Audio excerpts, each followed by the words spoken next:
اگلی حدیث ہے گانوں اور آلات موسیقی کی کثرت. قیامت سے پہلے گانے بجانے کی کثرت ہوگی. حضرت سہل بن سعد رضی اللہ تعالی عنہ سے روایت ہے کہ رسول اکرم صلی اللہ علیہ وسلم نے فرمایا آخری زمانے میں خسف، قذف اور مسخ ہوگا. عرض کیا گیا یا رسول اللہ صلی اللہ علیہ وسلم یہ کب ہوگا؟ آپ صلی اللہ علیہ وسلم نے ارشاد فرمایا جب گانے بجانے کے آلات اور گانے بجانے والی عورتیں ظاہر ہوں گی، نیز شراب کو حلال سمجھ لیا جائے گا. اسے طبرانی نے روایت کیا ہے.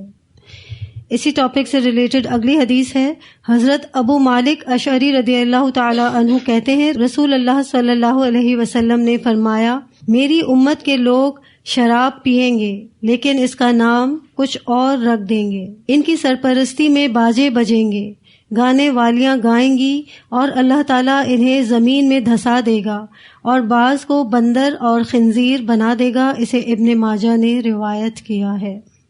اب دیکھیں کہ کیسے کیسی علامات ہیں. اللہ تعالیٰ واقعی ہمیں اس وقت سے پہلے اٹھا لے جب یہ وقت آئے گا. قیامت سے پہلے یعنی قیامت کے قریب آبادیوں کے زمین میں دھنسنے، شکلیں مسخ ہونے اور آسمان سے پتھر برسنے جیسے واقعات ہوں گے. اس حدیث میں کیا بتایا گیا ہے کہ قیامت سے پہلے آبادیوں میں زمین دھنسنے یعنی زلزلوں کی شکلیں کہہ لیں آپ، مسخ ہونے اور آسمان سے پتھر برسنے یعنی قذف جیسے واقعات ہوں گے. اور ایسا کیوں ہوگا؟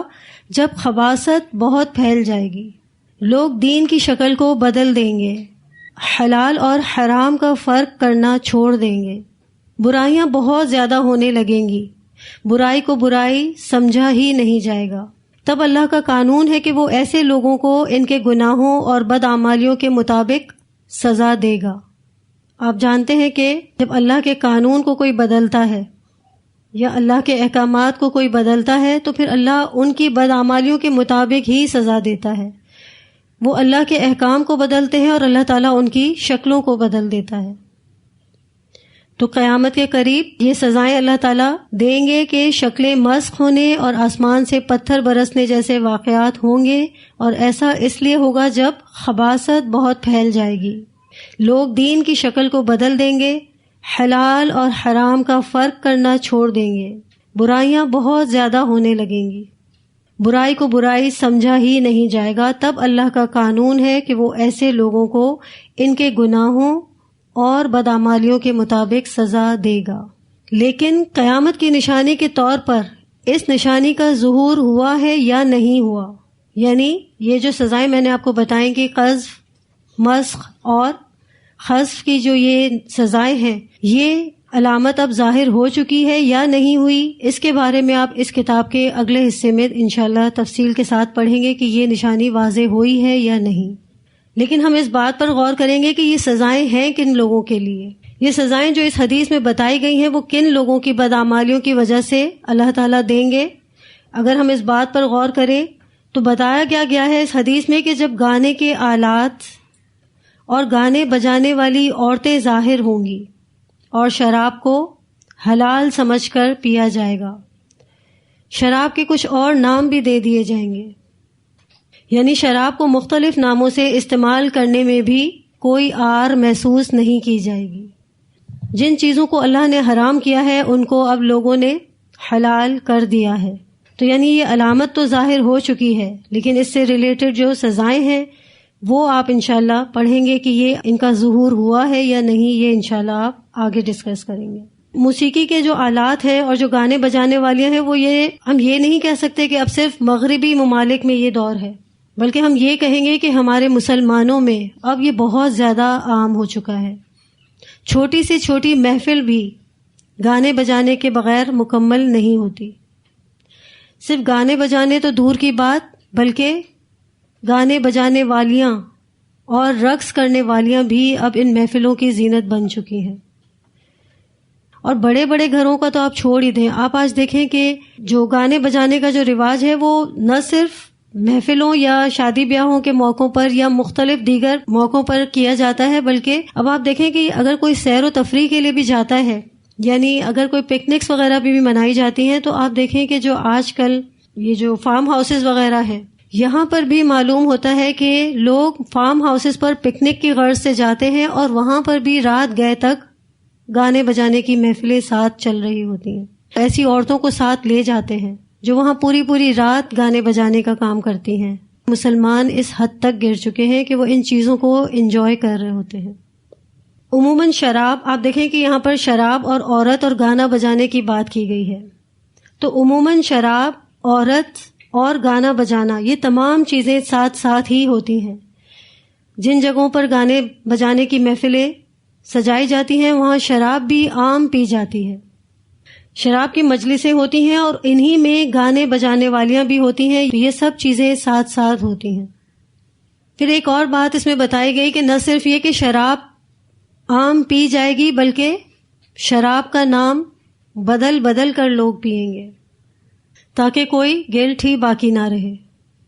یعنی خود سے ہیلا کر لیں گے کہ ہم شراب تو نہیں پی رہے، تو کوئی گلٹ ہی باقی نہ رہے. اس وجہ سے لوگ شراب کا نام بھی بدل بدل کر پئیں گے.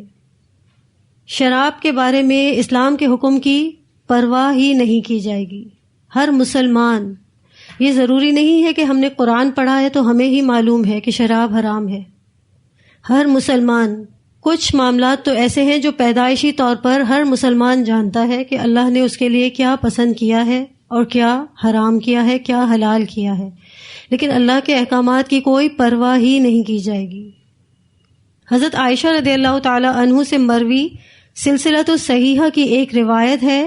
حضرت عائشہ فرماتی ہیں کہ میں نے رسول اللہ صلی اللہ علیہ وسلم کو فرماتے ہوئے سنا، پہلی چیز جس کو اسلام سے اوندھا کر کے گرا دیا جائے گا جیسے برتنوں کو اوندھا کر کے گرا دیا جاتا ہے وہ شراب ہے. یعنی اس کے بارے میں اسلام کے حکم کی پرواہ بھی نہیں کی جائے گی. پوچھا گیا، اے اللہ کے رسول یہ کیسے ہوگا؟ حالانکہ اللہ نے اس معاملے میں پوری وضاحت فرما دی ہے. یعنی شراب کی حرمت کا ذکر تو قرآن میں بھی موجود ہے. تو حضرت عائشہ کہتی ہیں کہ یہ کیسے ہوگا؟ تو آپ صلی اللہ علیہ وسلم نے فرمایا کہ اللہ کے حکم کی پرواہ نہیں کی جائے گی. رسول اللہ صلی اللہ علیہ وسلم نے فرمایا وہ اس کا نام کسی اور نام سے تبدیل کر دیں گے.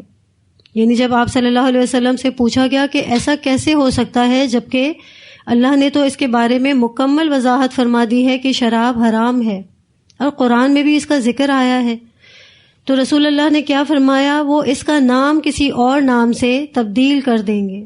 یہ سلسلۃ الصحیحہ کی حدیث ہے. تو جب اس کا نام ہی بدل دیا جائے گا تو جو لوگ شراب کو حرام سمجھتے تھے اب وہ بھی اس کو خرید کر پینے لگیں گے اور انجوائے کریں گے. اور آج آپ جانتے ہیں کہ واقعی ایسا بھی ہو رہا ہے. شراب کو مختلف ناموں سے بیچا جا رہا ہے. شراب کہہ لیں یا نشہ کہہ لیں، کتنے مختلف ناموں سے لوگ نشہ کر رہے ہیں. کچھ مائیں یا پہلے زمانے کی عورتیں کچھ ڈراپس، جب بچہ بہت چھوٹا ہو اور اس کو کوئی ایسی نزلہ یا زکام یا ایسی کھانسی کی کوئی کیفیت ہو جو کہ کسی بھی میڈیسن سے ریکوری نہ ہو رہی ہو، تو اس کو کچھ ڈراپس بیئر کے دے دیا کرتی تھیں کیونکہ یہ گرم ہوتی ہے اس کی تاثیر، جس کی وجہ سے اس کو فائدہ ہوتا تھا کہ بچہ پورا دن سویا رہتا تھا اور مائیں آرام سے رہتی تھیں. لیکن اس کے بارے میں بھی میں نے جب معلوم کیا کہ کیا یہ ٹھیک ہے، یہ ایسا کرنا ٹھیک ہے، تو جواب کیا ملا کہ جس کی بڑی مقدار حرام ہے اس کی چھوٹی مقدار بھی حرام ہے، اور یہ حدیث ہے. لیکن پہلے زمانے کی مائیں ایسے کیا کرتی تھیں شاید لا علمی کی وجہ سے، لیکن ایسا کرنا بھی درست ہرگز نہیں، یہ بھی حرام ہے. ٹھیک ہے، تو آج اگر آپ میں کسی کو ایسی بات کا علم ہو یا آپ کو کوئی ایسا آگے ان فیوچر کرنے کو کہے تو آپ علم رکھتے ہیں اور آپ اس بات سے انکار کر سکتے ہیں کہ ایسا کرنا چاہے بچے کے لیے کتنا بھی فائدہ مند ہو. اور جو چیز حرام ہے اور جو چیز اللہ نے جس میں فائدہ نہیں رکھا وہ کسی بچے کو کیسے فائدہ دے سکتی ہے؟ یہ تو ہماری سوچ ہے، اور ہم جس راستے سے اللہ سے مانگتے ہیں اللہ اسی راستے سے پھر دیتا ہے. اگر ہم اللہ سے دعائیں پڑھ کے اذکار کر کے شفا مانگیں بچے کے لیے تو اللہ اس راستے سے بھی شفا دے گا. تو الحمدللہ آج اللہ تعالیٰ نے ہمیں قرآن کے ساتھ یہ سمجھ دی ہے کہ ہم ان چیزوں کو اپنے لیے حرام سمجھیں. تو یہ ایک چھوٹی سی بات تھی جو میں اس لیے شیئر کرنا چاہ رہی تھی کہ خود میں اس چیز کو فیس کر چکی ہوں کہ میں نے اس چیز کا استعمال تو نہیں کیا الحمدللہ، لیکن مجھے یہ کہا گیا تھا کہ ایسا کر سکتے ہیں، لیکن میرا دل اس بات پر مطمئن نہیں تھا. بہت پہلے میں نے اس کی معلومات کی تھی تو مجھے یہی بتایا گیا تھا کہ ایسا کرنا درست نہیں بلکہ جائز ہی نہیں. جی نجمہ آپ کچھ کہہ رہی تھی. جی مجھے یاد آیا، بیئر نہیں برینڈی، تو یہی شکلیں ہی ہیں، شراب کی ہی شکلیں ہیں، برینڈی کہہ لیں، بیئر کہہ لیں، ڈائریکٹ شراب کہہ لیں. بالکل. اور نجمہ جو بات بتا رہی ہیں وہ بالکل ٹھیک کہہ رہی ہیں کہ فارم ہاؤسز وغیرہ کا جو ذکر ہم نے کیا تو اس میں واقعی ایسا انہوں نے کچھ دن پہلے اس خبر کو پڑھا کہ باقاعدہ عورتیں فارم ہاؤس پر لے جائی جاتی ہیں اور پھر ان کو نشہ پلا کر اور شراب کے نشے میں بہت کچھ غلط وہاں ہوتا ہے. پوری رات گانے بجانے کے علاوہ بھی بہت کچھ وہاں پر اللہ کی نافرمانیاں ہوتی ہیں. استغفر اللہ. آپ دیکھیں کہ پولیس کی نگرانی میں، اور یہ پولیس والے کون ہیں؟ نا اہل حکمران. اور یہ آپ دیکھیں کہ یہ فارم ہاؤس کا ٹرینڈ آج ہمارے مسلمانوں میں ہے. نان مسلمز کی تو ہم بات ہی چھوڑ دیں، وہ تو پہلے سے ہی ان چیزوں کو برائی نہیں سمجھتے تھے، لیکن مسلمان ہونے کے ناطے تو ہم کم از کم اس بات کو تو سمجھیں کہ آخر ہم کس طرح کے مسلمان ہیں. ہم نے آج کسی برائی کو برائی سمجھا ہی نہیں، اور خاص طور پر اس طرح کی اللہ کی نافرمانیاں کرتے ہوئے انسان کو نہ شرم آتی ہے اور نہ خوف آتا ہے کہ وہ کر کیا رہا ہے. یہ عورتیں جن کو وہ لے جاتے ہیں ساتھ گانے بجانے کے لیے، رقص کے لیے، یہ بھی تو کسی کی بیٹیاں ہیں. اگر ہر مرد یہ سوچ لے کہ اس کی بھی بیٹی ہے، اس کی بھی بیٹی ہوگی، تو کیا وہ اپنی بیٹی کے لیے وہ چیز پسند کرتا ہے جو وہ دوسری عورتوں کے ساتھ کر رہا ہوتا ہے؟ نہیں معلوم کہ اب اور کون سے فتنے ہمیں دیکھنے کو ملیں گے، اور اللہ تعالی ہماری ان نسلوں کو بھی ان فتنوں سے محفوظ رکھے. کیونکہ جو اچھے لوگوں کی صحبت ہے نا اس وقت بہت ضروری ہے. اپنے بچوں کے دوستوں کی صحبت پر بھی نظر رکھنی چاہیے، کہاں اٹھتے ہیں کہاں بیٹھتے ہیں، کیونکہ یہ فتنوں کا دور ہے اور نہیں معلوم کہ کس وقت کون سا فتنہ کس کو اچک لے. جی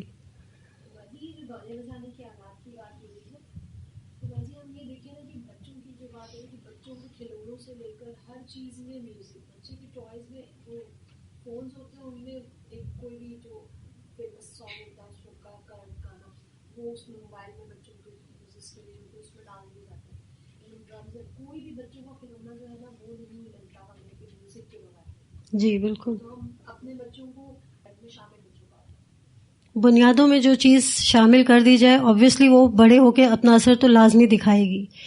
اور ان کا کہنا بھی یہی ہے منزہ کا کہ جو افیم اس کی جو ہم بات کر رہے تھے یا برینڈی، اس طرح کے جو نشے ہیں وہ آج بھی دیہاتوں میں عورتیں اپنے بچوں کو دیتی ہیں، اس وجہ سے کہ وہ بچہ پورا دن سویا رہے اور وہ لانگ ٹرم بیسس پر اپنے کام کرتی رہے. لیکن آپ دیکھیں کہ یہ یا تو ہم کہہ لیں کہ اس کو ہماری یہ مسلمان عورتوں کی لا علمی ہے، جہالت ہے. لیکن اگر پتہ چل بھی جائے، فار ایگزامپل ہم ان کو یہ بات بتا بھی دیں یا بحیثیت مسلمان ان کو اس بات کا علم ہو بھی کہ یہ چیز درست نہیں ہے یعنی حرام ہے، لیکن اس کے باوجود آج مسلمان اس بات کی پرواہ بھی نہیں کرتے. اور آپ دیکھیں کہ یہ جو دیہاتوں کی آپ بات کر رہی ہیں تو ایک وقت تھا آج سے کچھ سالوں پہلے، بہت زیادہ سالوں پرانی بات بھی نہیں ہے، کچھ سالوں پرانی بات ہے کہ ایک دیہات ٹائپ کا ہی علاقہ تھا ہمارے ملک پاکستان کا، ایک شہر تھا، چھوٹا شہر کہہ لیں.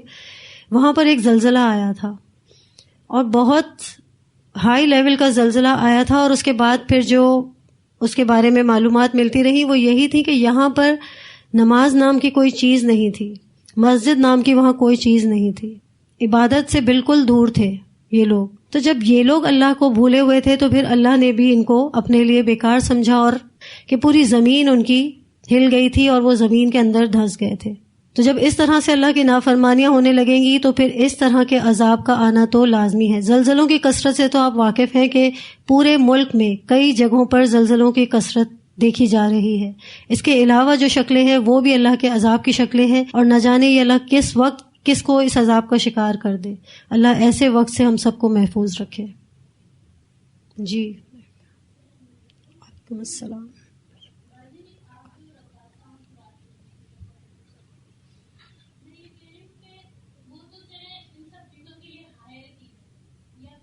بالکل ٹھیک کہہ رہی ہیں آپ. اور صرف امیر طبقے کی یہ بات نہیں ہے، مڈل کلاس لوگوں میں بھی اب یہ بہت آنا شروع نہیں ہو چکا ہے، یعنی اب ہے، عام ہے یہ چیزیں. شادی بیاہ کے موقعوں پر ڈانس کرنا، اور جو آپ بات کر رہی ہیں وہ واقعی حقیقت ہے کہ ایک باپ کا یا ایک ماں کا اپنی اولاد کو اپنے سامنے اور بڑے فخر سے وہ بچوں کو کہتے ہیں کہ آپ ڈانس کرو. یہ بات ہے. اور آگے جو ہمارے مزید ٹاپکس ہیں اس میں اس طرح کی ہی باتیں ہیں کہ بے حیائی عام ہو جائے گی. ہر چیز میں موسیقی یا میوزک کو آپ کہہ لیں کہ وہ تو ایسا ہے کہ وہ جو کہا جاتا تھا نا کہ موسیقی یا میوزک روح کی غذا ہے، تو وہ واقعی لوگوں نے یہ ثابت کر دیا ہے کہ اس کے بغیر تو گزارا ہے ہی نہیں، یہ ہماری غذا ہے. میوزک ہر چیز میں عام ہے. اور جو منزہ آپ نے بات کی کہ بچوں کے ٹوائز میں بھی میوزک کو بہت زیادہ، ہر چیز میں، ایون کہ ایک بچے کا باؤنسر بھی لینے جائے نا تو اس میں بھی میوزک ہے. باؤنسر تو بالکل نیو بورن بچے کے لیے ہوتا ہے، اس کا میوزک سے کیا کام، لیکن اس میں بھی میوزک ڈال دی گئی ہے کہ بچہ پیدائشی اس کے کانوں میں میوزک جاتی رہے. اور جب بچہ 6 مہینے یا سال کا ہوتا ہے تو وہ اتنا عادی ہو جاتا ہے کہ ذرا سی کہیں اس کو میوزک کی آواز اس کے کانوں میں پڑے اور وہ ہلنا شروع ہو جاتا ہے.